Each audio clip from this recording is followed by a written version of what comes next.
అని మల్కాజ్గిరి ఎంపీగా ఎన్నికైన యనుమల కోవండల్ రెడ్డి, సరే ఆయన పేరు తప్పు, సరే ఆయన మిస్టేక్ అనుకోవాలి, యనుమల కోవండల్ రెడ్డి గారికి ఆర్థిక శుభాకాంక్షలు.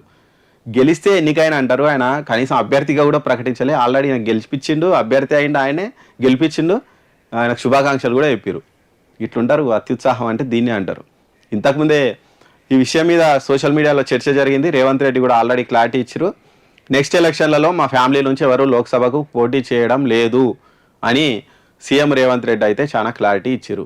అంటే ఎందుకంటే వీళ్ళే కుటుంబ పాలన అని పొద్దున్న లేస్తే కేసీఆర్ని తిడతారు. వాళ్ళ అన్న వచ్చింది, వాళ్ళ కొడుకు వచ్చింది, కూతురు వచ్చింది అని. అంత ఛాన్సు రేవంత్ రెడ్డి తీసుకుంటాడు అని ఎవరు అనుకోరు. ఎందుకంటే ఇప్పుడు నిజంగానే వాళ్ళ తమ్ముని తీసుకొచ్చి ఎంపీలు నిలబడితే ఇక ఆయనకు ఆప్షన్ లేకుండా పోతుంది.